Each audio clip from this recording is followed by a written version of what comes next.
What's up, y'all? This is J. Cole. You're watching Nardwuar's Video Vault. Nardwuar, ba-da-da-boom, boom, ba-da-boom, boom. Nardwuar, ba-da-boom, boom, boom, ba-da-boom, boom. Nardwuar, ba-da-boom, boom, boom, ba-da-da-boom. Nardwuar, ba-da-boom, boom.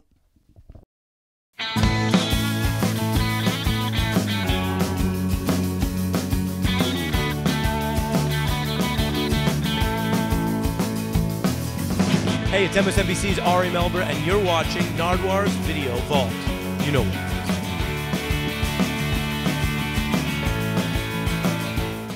Nardwuar. Nardwuar. Nardwuar. Nardwuar. Who are you? I'm Ari Melber. Ari Melber, welcome to Vancouver, British Columbia, Canada. I'm thrilled to be here with you, Nardwuar. Here we are. Neptune Records. Neptune Records, which I've seen many times, first time walking in. And right off the bat, Ari, I have a gift for you. The Poor Righteous Teachers? Teachers. Yeah, Poor Righteous Teachers. Wow. You know, I mess with the Poor Righteous Teachers. This is what I used to listen to in college. I love that right off the bat. So look, I don't know this album. I remember the album that had, it looked like an excerpt from the dollar bill. And it was like, you know, very New World Order type energy. So in college, I would listen to them and I loved it. It was very conscious. I don't feel like they had made it maybe to the level of like a Common or Mos Def, but I was listening to them like, these guys are on something. And it was very independent, very political, really. Yeah, Poor Righteous Teachers, all right. And that's a gift for you. This is for me. That's for you from 1990. Thank you, man. I love it. This is real. This is a real one. Thank you. Quote, Ari Melber, a 16-year-old junior at Garfield High School in Seattle, Washington. And an all-star DJ called the Kidstar Network, quote, multimedia that's focused on the radio. KKDZ 12. I don't remember. Was it 1250? 1250. Okay, but I didn't know I knew that. That's amazing.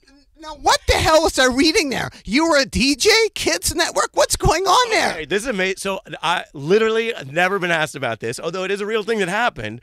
When I was a teenager, I worked as basically like, they called a DJ, but it wasn't what we think of like music DJing. I was just like a voice, and the concept was kids radio by and for kids. Obviously, there were adults involved because, like, you know, kids don't run corporations, but they had teenagers who were doing the voicing. And man, I haven't thought about that in years, but it was like not that long a time. I guess you found an article, so you're quoting like 15-year-old me that I barely remember that quote, but we would go on, talk to people, do like interviews, and I think it was local, but they had stations around the country, I think. Ari Melber, welcome to Vancouver, British Columbia, Canada, but let's head to Kelly Montague Day.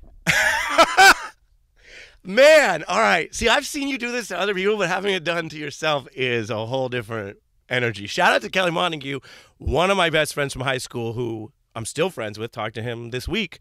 And Kelly Montague Day was something we created. You know how you have some friends who are just extra? He was extra. We all loved him. And so at my high school, you know, they'd have like 70s Day was a thing, and there were dress-up days, but we just made it up. Like it wasn't a real thing, where we all just dressed up like him one day. He didn't know, and he showed up, and everyone was walking around dressed like him. And then they put it in the yearbook because you know how you can have an idea that's not real, but then it becomes real? Well, once it was in the yearbook, it was like, maybe there is Kelly Montague Day. I was curious about your friends. What can you say about you and your friends? Yo, all right, you have the picture. All right, so I'll tell you right here. Wearing headphones.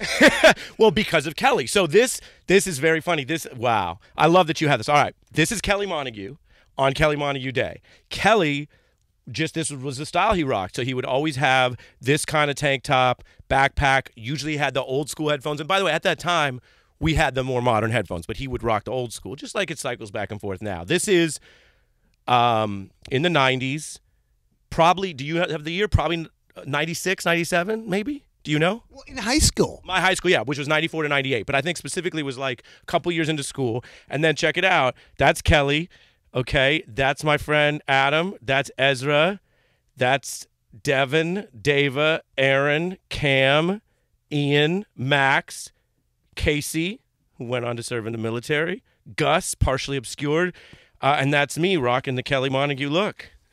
And if we turn over that page, All right. Wow. I don't even know where you got this. I guess all photos can come back. Nardwuar. could you tell the people what's going on there, Ari Melber? What is going on? All right, well, that's the Garfield. So Dave is wearing the Garfield High School sweatshirt. And Garfield's one of those schools, people, I'm always proud of it, but that's not just a me thing. Garfield was a special kind of school. We had the Quincy Jones Auditorium. He was a proud alum. Jimi Hendrix. So he's rocking the Garfield sweatshirt because he's feeling it. And Macklemore, And Macklemore. Shout out to Macklemore. who is behind you. Macklemore, you know your stuff. So I didn't know him while we were at school, but we were at Garfield at the same time. Big school, big magnet school. He was there, I think, 1 year behind me. That's Aaron Walker Loud, who also knows Macklemore. He's a very talented drummer. Y'all can look up Aaron Walker Loud. And he helped with the Seattle hip hop exhibit.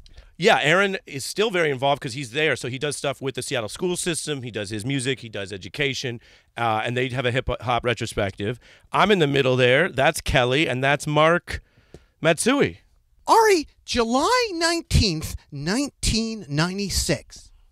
July 19th, 1996. I don't know. Summer nights at the Pier. Okay, summer nights at the pier. What do you want to know? Ziggy headlining over, and I have a gift for you right now, an original herb with the Fugees. Oh, this is fire. And check at the date. Oh, man. All right. Yeah. Right before they blew big. This is, yeah. The next 100. Exactly, because, all right, so we could talk about, first of all, shout out to Summer Nights at the Pier, which is this beautiful thing in Seattle. The Fugees were opening for Ziggy. And as you say, this was right, so they had, I think the first album I want to say was Blunted on Reality, and it was cool, but not a hit. It was like their sound hadn't gelled. This, if I'm guessing, I'm looking at this right now. I look at this, 3 Bones US, $4 Canada. Shout out to exchange rates. This, as you say, was probably like, so they were there. I mean, they had this talent. You know, she's obviously got a lot of potential in a star. Wyclef's fascinating, but they hadn't fully blown up. When we saw them Summer Nights, it was this beautiful thing where you would see these concerts and they set it up and it was like literally at the pier looking out over Puget Sound and you would see the sunset go down. It was magical. Even artists who do a lot of touring would at least a lot of times say like, wow, this is really great. And we got the Ziggy Marley tickets. But we were excited to see the Fugees, and they had blown up because I think the score had maybe just dropped. So they were now big, but they still had to finish out. It's like that weird thing in touring or life. They were finishing out their opening tour act for Ziggy, but there were kind of more people excited to see them. They went first. I remember being young. I remember like Lauren coming out rapping, and we were like pretty near the front because it was not that big a show. And I was just like blown away. And then Ziggy came out after, played an incredible show. That was a great night. Here we are with Ari Melber from Seattle. And speaking of Seattle, Bill Gates. Billy Gates, the second most name drop person in hip hop. What do you think about your Jadakiss reference for Bill Gates? Well, my thing was this. I get to interview people. You get to interview people. Sometimes it's like, do they know about this or not? And like, I think it's funny, but I also think it's super interesting. So with Bill Gates, I asked him about multiple bars, about his taxes, about his style. He didn't seem to know unless he was told, like he said, he just didn't know those bars. And that surprised me because I'm like, well, A, you're Bill Gates, you're famous. B, you're from Seattle. Shout out to, Seattle. We got a lot of, smart tech people. He didn't know the bars, and then when I read them to him, I asked for his response, and he said, well, I don't know that a song is the full measure of a man. And for, like, in the Andre 3000 bar, I said to him, well, Andre says, Bill Gates doesn't dangle diamonds in the face of peasants when he's Microsoft in the place. The idea that you're not showy. You have this money, but it's sometimes the people with less money that seem to be showing it off. Very Andre 3000, sophisticated type point. And then Gates, he said, oh, well, I guess I try not to be showy. I'll try to live up to that. Same with, I had Alice Walker on once, and I showed her Kendrick quoting her in, We Gonna Be All Right. And she said she hadn't heard that. And they both have Pulitzers, and I was like, I would have thought. This is the thing. Like, we do different types of questioning, I think. Would you agree with that? Well, you were Ari Melber. We have to know. we have different styles, right? But when you ask people questions, you never know what you're going to get back. And so with Alice Walker, the great writer, she had not heard the Kendrick bar. So, yeah, I dropped some of those bars on Bill Gates just to see what he thought of them. And what did he think, you think? What do I think he thought? So I think first he was like, why do I have to answer this in an interview? Like, I think his vibe was kind of like, where do I go with this? You can almost see that on his face. Then I think he wrestled with it seriously because he is a smart dude and he can get into the intellect of it. But I don't think he thought it was, from what I could tell, I don't think he thought it was as interesting as I did. Now, speaking of Gates, Kevin Gates. Can you give us some Kevin Gates poetry at all? I mean, shout out to Kevin Gates. We love Kevin Gates. You know, Kevin's one of those artists where people have an idea of him, but his music goes deeper, even though it kind of just hits hard. I got 2 phones, one for the plug, one for the load, and it goes on like that. Also, I used to quote Kevin Gates to explain why every time Bob Mueller indicted someone, it's stuck. That's not true with like every case, but his case is all stuck.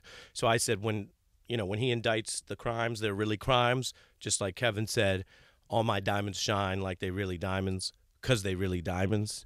Also, Kevin Gates, I look like I'm high because I'm really high. Something like that. Incredible. I love Kevin. And also, shout out to Kevin Gates in health because I know that he dropped a few and has been out there, really flexing on that. The old flash and flex. What about newer rappers? Do you have any of those quotes ingrained in your brain? Sure. I mean, it all depends, like, what hits for you. Like, when I think about any music or any lyric or any poetry explaining something, it's what comes to you, right? So, obviously, for me, there's rappers from when I was growing up or certain times in my life. But I listen to a lot of today's rap. Like, Baby Keem is tight, and he's got that song Scars that's, like, all about something that I think many artists, many people think about, which is like stuff that happens to you or that hurts you is also part of who you then become. So you can't just say the stuff that's bad or that hurts is separate or somehow, I wish that didn't happen, because now that's part of you. So his song Scars talks about that. I was quoting Kendrick the other day when he said, I'm the vaccine, the game need me to survive. And Lord knows everybody's talking about these issues, right? And obviously, I always say on the news, people can make up their own minds. Let's just give you the facts, make up your minds. But I thought that was really interesting that Kendrick, who's not certainly not partisan. I mean, you're not going to see Kendrick I don't think at like a Biden rally trying to tell people how to vote, but he was making that reference, knowing he knows that it's controversial for many reasons. So, yeah, there's a lot of current bars that I think totally apply. Ari Melber, I have another gift for you right here. A Sir Mix-a-Lot beepers. Oh, that is so amazing. From Seattle. Yeah, so Sir Mix-a-Lot is one of these artists. Shout out to Sir Mix-a-Lot and shout out to shout-outs because I'm doing a lot of shout-outs today. So shout out to shout-outs. Sir Mix-a-Lot is who he is. He's funny. He's in on the joke. He's got a vibe. We are proud of him in Seattle. Is he my favorite lyricist of all time? No. But do we love and show love to Sir Mix-a-Lot? Absolutely. Beepers is incredible because this is the thing about life, Nardwuar. I don't even know what people would think about this today, but back then, it was a status flex to have a beeper, right? That was a thing. I mean, it sounds so crazy. I don't even know what people would think, but that was a thing then. And it was like, okay, who had beepers? Doctors, certain types of business people, and then people on the street scene, whether that's because you're doing street business, hustling, or maybe you're a rapper and you're adjacent to it or whatever. So I've never seen this. Is this a gift? That's for you, a 12-inch from 1989. All right, I love. There's a beeper. And all right, so check it out. So right here's the beeper. So this is what happens, right? This is for the kids, okay? This is for the kids. You're out and about. There's no cell phones, literally none. So you're just living. Then you have this though, and it gives you a number, 58. I will disguise the number. Okay. You're right. It could be somebody's number today. So 583 something something. Okay?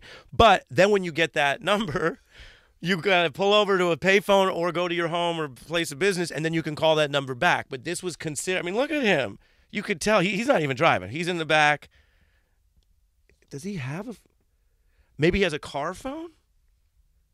So I don't know what year this is, but this is 1989. You said 89. Yeah, cell phones were not common in 89. So no, so he's got some kind of car phone, and he's chilling, and this is Sir Mix-a-Lot, and, page him. It's like back in the day, Fabulous said, Motorola Skyway two-way page me.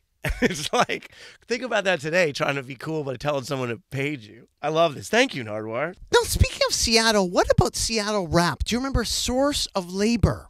Yeah, I remember Source of Labor. So there was Source of Labor, Vitamin D, and a lot of that early rap, at least locally, was like almost poetry slam style rap, because Seattle's a very progressive, it's a musical cultural place, but it's also very progressive. So I can remember like being at Folk Life and Bumper Shoot, which would be on the big where they used to have the World's Fair, Seattle Center grounds, and you would like see some of these groups, and it would almost be like, it'd be very social justice, political, and it would be, you'd be like going through bars, and that was just the vibe. Like everybody would just like be listening in a way, whereas now if I go to shows around New York, sometimes it's a different vibe. Sometimes it's just moshing. And I was at, I think, a Corday show recently, and it was like, open them shits up, and then everyone slams into each other. And I was like, all right, that's also like Seattle, but more like grunge, you know? So it's different vibes. But shout out Source of Labor. What about Too Short? Did you ever see him in Tacoma? So we drove to a Too Short show at the Tacoma Dome, which is a city south of Seattle. So it was like at least 45 minutes south. We drove all the way there, like on the way, again, pre-cell phones, get there, and they canceled the whole show. So we tried to see Too Short in person, and my buddy Jordy used to love Too Short, but didn't actually get to see him. Man, your research is wild. I don't even, some of this I'm like, where do you get that? And then some of it I'm like, I don't know where he got that. Well, you were Ari Melber. We have to know. I'll take it. Quote, Ari Melber, rap genius, will not fucking stop.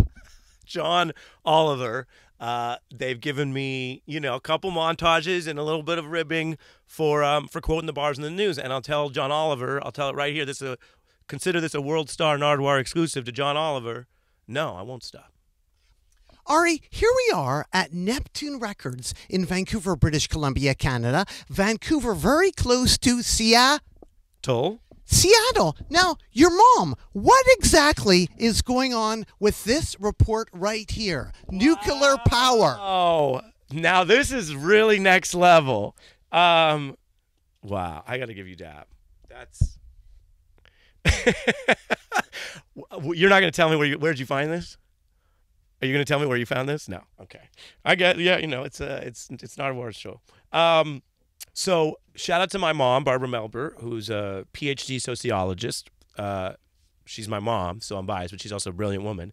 And Battelle was a not-for-profit organization she worked for many years, and she's focused on safety, regulatory safety, applied sociology to that. How do you get people to think through safety policy? And specializing often in nuclear safety, which is important because as they learn, this might remind people of the pandemic we're living through. As you learn information, right, and you apply it and you create rules, sometimes people have responses to that. So sociology is how do you figure out at a societal level how to best engineer the safety policy. So this is called Nuclear Power and the Public. Like for you to remember the lyrics and for her to do something on Hand for Nuclear or whatever, that's kind of connected, isn't it? Well, I'll tell you what's connected. My parents are very sharp people and they're very learned. And so I obviously picked that up from them, and they are really smart, generous people, but they also always instilled the idea that it's better to learn more and figure it out and keep your mind open to everything. And they're like that to this day. Well, I think it's amazing. From nuclear power to MSNBC, the #1 show in your time slot. Hey, in my time slot. Yeah, double the viewers of CNN. Thank you, Nardwuar. And I have another gift for you right here, Ari Melber. Ruth Bader Ginsburg bobblehead. One of the only justices that I know of who has a rap-related nickname. Which is? RBG, like BIG, and they both have Brooklyn roots.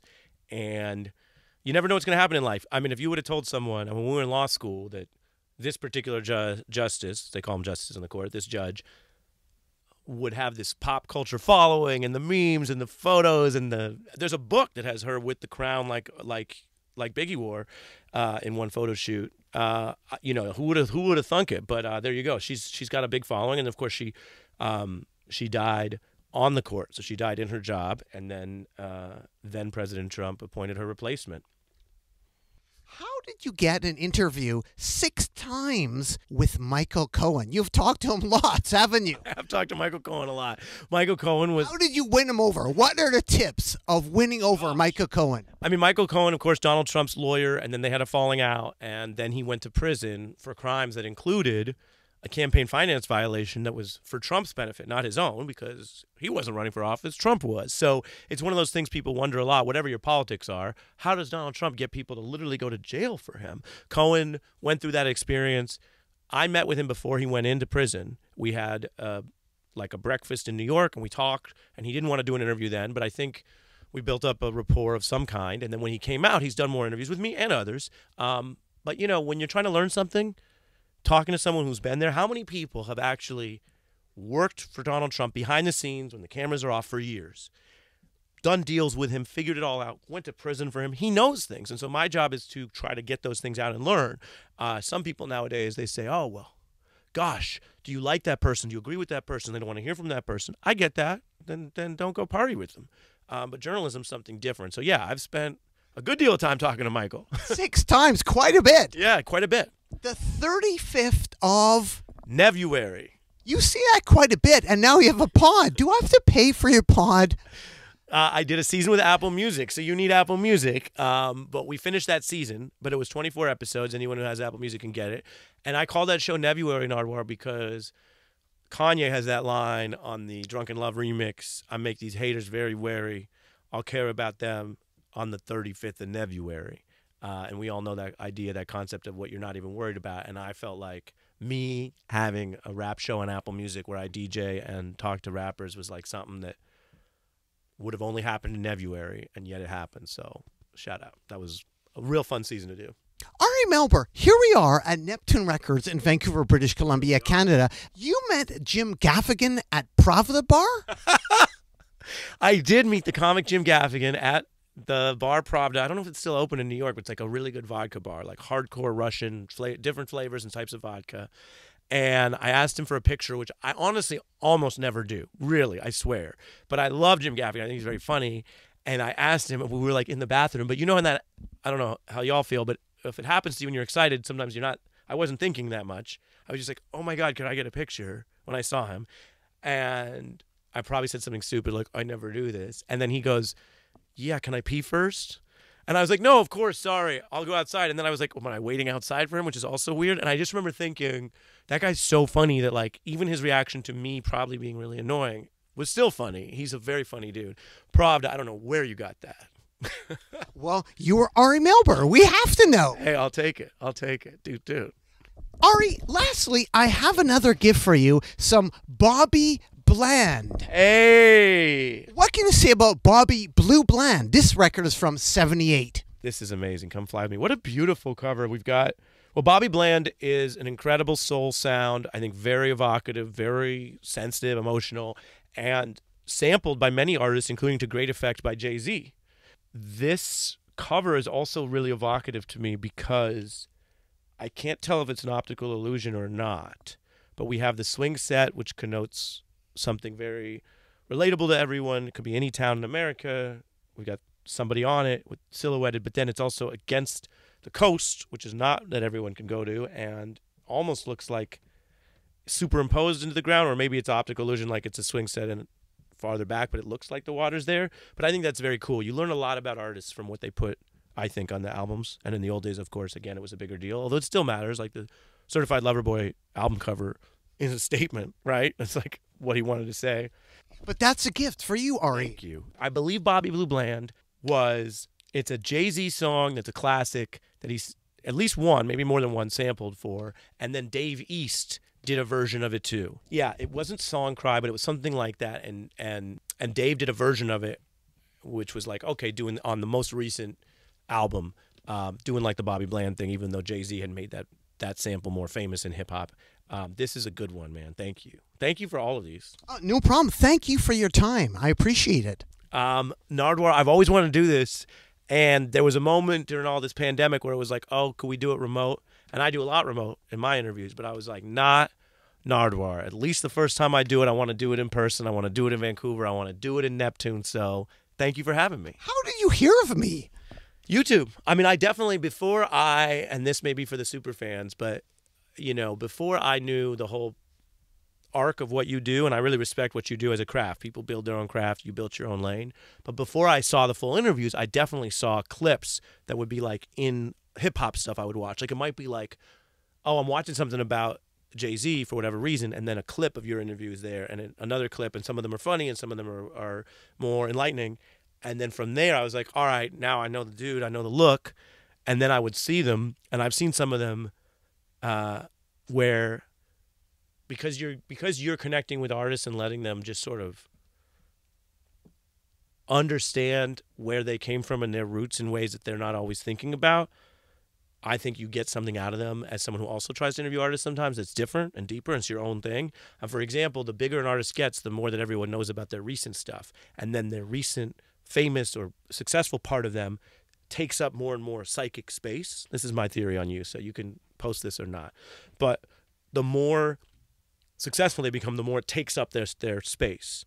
So Sinatra, 10 years into being Sinatra, right, is a long ways away from the person he was. And we're all humans, so we all have multiple dimensions. And so when people like the Kendrick interview you did, which still was when he was young, but you go back to things with him and you can see him reaching back. So now he's not in the psychic space of the recent thing. It's like when Drake says, please don't speak to me like I'm that Drake from 4 years ago.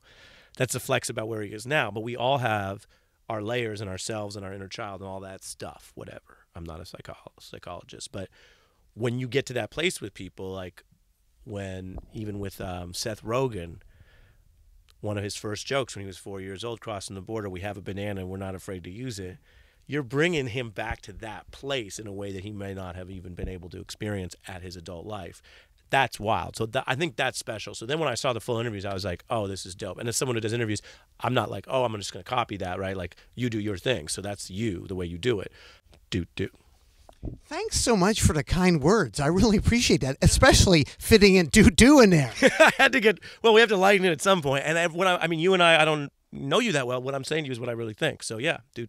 I really appreciate that. Thank you so much. That's inspirational to me and inspires me to want to do more. Hey, well, you got to do more because we have more and more artists coming up. Who is the Fox version of you, Ari?